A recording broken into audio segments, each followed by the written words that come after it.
بسم اللہ الرحمن الرحیم الصلاۃ والسلام علیک یا رسول اللہ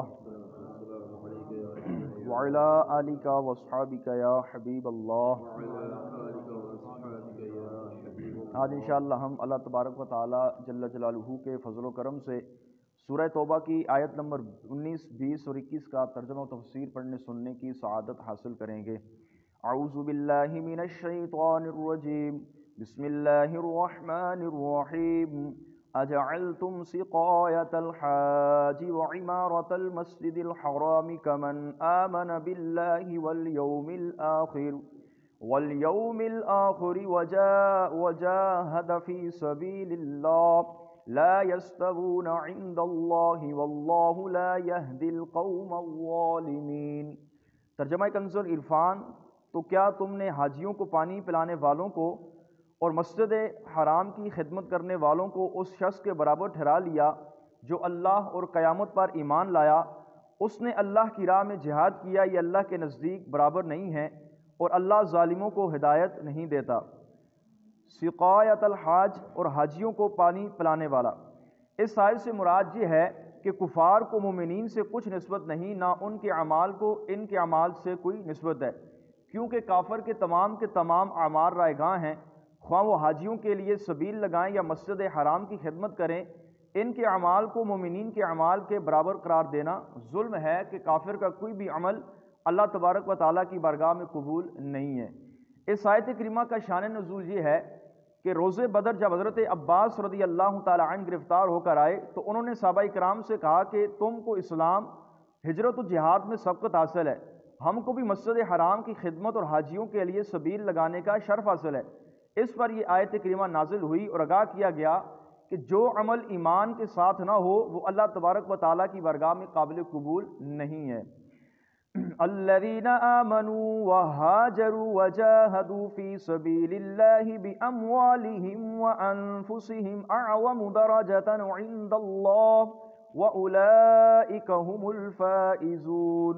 ترجمہ کنز العرفان۔ جنہوں نے ایمان قبول کیا، ہجرت کی، اپنے مالوں اپنی جانوں کے ساتھ اللہ کی راہ میں جہاد کیا، اللہ کے نزدیک ان کا بہت بڑا درجہ ہے، وہی لوگ کامیاب ہونے والے ہیں۔ جہاد کی اس آیت کریمہ کا جو ذکر کیا گیا ہے، جہاد کی 3 صورتیں ہیں۔ فقط جان سے جہاد کرنا جیسے مساکین کرتے تھے، نمبر 2 فقط مال سے جہاد کرنا جیسا کہ معذور مالدار مومنین کا عمل غازی کو گھوڑے وغیرہ دے کر کیا کرتے تھے، یعنی جو مالدار ہوتے تھے وہ غریبوں کو اپنے گھوڑے وغیرہ دیتے تھے۔ نمبر 3 جان اور مال دونوں سے جہاد کرنا جیسا کہ غنی قادر مسلمان جو کہ دوسرے مساکین غازیوں کو سامان بھی دیتے تھے اور خود بھی میدان جنگ میں جاتے تھے، ان کے اپنے جانے پر بھی خرچ ہوتا تھا۔ یہ آیت کریمہ ان 3 مجاہدوں کو شامل ہے۔ اس سے اشارتاً معلوم ہو رہا ہے کہ مہاجرین انصار سے افضل ہیں، اگرچہ دونوں اللہ تبارک و تعالیٰ کے پیارے اور دونوں کامیاب ہیں، یعنی مہاجرین صحابہ کرام جو ہیں یہ انصار صحابہ کرام سے افضل ہیں۔ یبشرہم ربہم برحمت منہ ورضوان وجنات لہم فیہا نعیم مقیم خالدین فیہا ابدا ان اللہ عندہ اجر عظیم۔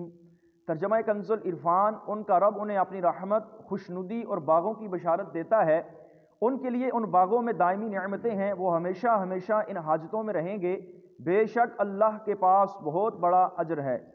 یبشرہم ربہم برحمت منہ ورضوان وجنات، ان کا رب انہیں اپنی رحمت اور خوشنودی اور جنت کی بشارت دیتا ہے۔ اس آیت کریمہ کے تحت علامہ علی بن محمد حازن رحمۃ اللہ تعالی فرماتے ہیں یہ اعلیٰ ترین بشارت ہے، کیونکہ مالک کی رحمت و رضا بندے کا سب سے بڑا مقصد اور پیاری مراد ہے۔ اس آیت کریمہ کے اندر ایمان قبول کرنے کے بعد ہجرت کرنے اور اپنی جان اور مال کے ساتھ اللہ کی راہ میں جہاد کرنے والوں کی 3 بڑی بشارتیں جو ہیں جمع کی گئی ہیں۔ نمبر 1 انہیں اللہ تعالیٰ کی رحمت اور رضا نصیب ہوگی جو اللہ تبارک و تعالیٰ کی راہ میں جہاد کرتے ہیں۔ حضرت ثوبان رضی اللہ تعالیٰ عنہ سے روایت ہے، نبی پاک صلی اللہ علیہ وسلم نے ارشاد فرمایا، بندہ اللہ تبارک و تعالیٰ کی رضا کی تلاش کرتا رہتا ہے، وہ اسی جستجو میں ہوتا ہے کہ اللہ تعالیٰ حضرت جبریل امین علیہ السلام سے فرماتا ہے میرا فلاں بندہ مجھے راضی کرنا چاہتا ہے، آگاہ رہو کہ اس پر میری رحمت ہے۔ تب حضرت جبریل امین کہتے ہیں فلاں پر اللہ کی رحمت ہے۔ یہ وہی بات عرش اٹھانے والے فرشتے کہتے ہیں یہی ان کے ارد گرد کے فرشتے کہتے ہیں، حتیٰ کہ ساتوں آسمان والے یہ کہنے لگتے ہیں کہ فلاں بندے پر اللہ تبارک و تعالیٰ کی رحمت ہے، پھر یہ رحمت اس کے لیے زمین پر نازل ہوتی ہے، اللہ تبارک و تعالیٰ اپنے بندے پر رحمت کو نازل فرماتا ہے۔ حضرت ابو سعید خدری سے روایت ہے، نبی پاک صلی اللہ علیہ وسلم نے فرمایا، بے شک اللہ تعالیٰ اہل جنت سے ارشاد فرمائے گا، اے اہل جنت، وہ عرض کریں گے ہمارے رب ہم حاضر اور متعمد ہیں۔ اللہ تبارک و تعالیٰ ارشاد فرمائے گا، کیا تم راضی ہو؟ جنتی عرض کریں گے، کیوں نہیں، ہم راضی ہیں، جب کہ تو نے ہمیں وہ عطا فرمایا جو اپنی مخلوق میں سے کسی کو عطا نہ فرمایا۔ اللہ تبارک و تعالیٰ پھر ارشاد فرمائے گا، میں تمہیں اس سے بھی افضل چیز عطا فرمانے والا ہوں۔ پھر جنتی عرض کریں گے، اے ہمارے رب کون سی چیز افضل ہے؟ اللہ تبارک و تعالیٰ ارشاد فرمائے گا، میں نے اپنی رضامندی کو تمہارے لیے حلال کر دیا، لہٰذا اس کے بعد تم پر کبھی ناراضگی نہیں ہوگی کہ جو ایک بار جنت میں داخل ہو گیا وہ اپنے رب اللہ تبارک و تعالیٰ جل جلالہ سے ہمیشہ ہمیشہ کے لیے راضی ہو گیا۔ نمبر 3، وہ جنت میں ہمیشہ کے لیے قیام کریں گے۔ جہنم سے بچائے جانے والے اور جنت میں داخل کیے جانے والے کے بارے میں اللہ تبارک و تعالیٰ ارشاد فرماتا ہے، ترجمہ کنز العرفان، ہر جان نے موت کا ذائقہ چکھنا ہے، اور قیامت کے دن تمہیں تمہارے اجر پورے پورے دیے جائیں گے۔ جسے آگ سے بچا لیا گیا اور جنت میں داخل کر دیا گیا وہ کامیاب ہو گیا، اور دنیا کی زندگی تو صرف دھوکے کا سامان ہے۔ فرمایا، خالدین فیہا ابدا، اور وہ ہمیشہ ہمیشہ ان جنتوں کے اندر رہیں گے۔ یہ آیت کریمہ بظاہر مہاجرین صحابہ اکرام علیہم رضوان کے لیے ہے۔ ان بزرگوں کا جنتی ہونا یقینی ہے۔ ان میں سے بعض کا تو نام لے کر ان کو جنتی ہونے کا اعلان فرما دیا گیا، جیسا کہ حضرات عشرہ مبشرہ اور بعض صحابہ اکرام وہ ہیں جن کو نبی پاک صلی اللہ علیہ وسلم نے خود اپنی مبارک زبان سے جنت کی بشارت دی ہے۔ معلوم ہوا کہ صحابہ اکرام کی وہ عظمت ہے کہ ان کے لیے رحمت، جنت اور رضائے الہی کی بشارتیں خاص قرآن پاک میں ذکر کر دی گئی ہیں۔ ایک مقام پر ارشاد فرمایا، وَكُلًّا وَعَدَ اللَّهُ الْحُسْنَىٰ، کہ جتنے بھی نبی پاک صلی اللہ علیہ وسلم کے صحابہ ہیں تمام کے ساتھ اللہ تبارک و تعالیٰ نے بھلائی کا ارادہ فرما لیا۔ لہٰذا جو صحابہ اکرام کے ایمان یا تقوی کا انکار کرے وہ اس آیت کریمہ کا منکر ہے۔ تو سارے کے سارے صحابہ اکرام عادل ہیں، جنتی ہیں، یہ ہمارا اہل سنت کا عقیدہ بھی ہے۔ ہمارے نزدیک معاذ اللہ کوئی بھی صحابی فاسق و فاجر نہیں ہے۔ جو صحابہ اکرام کے درمیان آپس کے اندر مشاجرات ہوئے، جیسا کہ حضرت امیر معاویہ اور مولا کائنات رضی اللہ تعالی عنہ، تو اس کے اندر بھی امت کو پڑھنے کی اجازت نہیں ہے کہ ایک صحابی کی محبت میں آ کر دوسرے صحابی پر تنقید کی جائے، جیسا کہ آج کل کے زمانے میں ہے کہ مولا علی کی محبت میں آ کر لوگ حضرت امیر معاویہ رضی اللہ تعالی عنہ کی ذات پر طعن و تشنیع کرتے ہیں۔ اس کو علماء نے سخت حرام لکھا ہے۔ صحابہ کرام علیہم رضوان کے آپس کے اندر جو بھی معاملات ہوئے، جنگیں ہوئیں، آپس کے اندر ایک دوسرے کی لڑائیاں ہوئیں، باتیں ہوئیں، اس کے اندر امت کو پڑھنے کا کوئی بھی حق نہیں ہے۔ حضور غوث پاک رضی اللہ تعالیٰ عنہ ارشاد فرماتے ہیں، مشاجرات صحابہ کرام کے اندر پڑھنے کی امت کو کوئی حق نہیں ہے۔ ہمارے لیے یہ ہے کہ ہم اس پر خاموشی اختیار کریں کہ سارے کے سارے صحابہ کرام عادل ہیں، جنتی ہیں، نبی پاک صلی اللہ علیہ وسلم کی صحبت کو پانے والے ہیں۔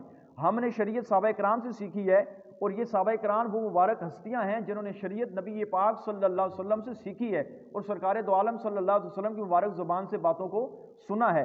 تو صحابہ کرام علیہ رضوان کے بارے میں کہنا، کسی صحابی کی ادنا توہین کرنا، یہ سخت بے ادبی ہے، جرم ہے۔ کسی بھی صحابی کے بارے میں ہم کوئی بھی جو ہے وہ بے ادبی والا جملہ نہیں بولیں گے۔ جو صحابہ کرام کے آپس میں معاملات ہیں اس پر امت کو خاموشی اختیار کرنے کا حکم ہے، اور سارے کے سارے صحابہ کرام علیہ رضوان کے عادل اور جنتی ہونے کا ہمیں حکم دیا گیا ہے۔ اللہ تبارک و تعالی جل جلالہ کی بارگاہ میں دعا ہے، اللہ تعالی ہم سب کو صحابہ کرام علیہ رضوان اور نبی پاک صلی اللہ علیہ وسلم کی سچی پکی محبت نصیب فرمائے۔ ان مبارک ہستیوں کی بے ادبیوں سے اللہ تعالی ہم سب کو محفوظ فرمائے، آمین بجاہ النبی الامین صلی اللہ تعالی علیہ وسلم۔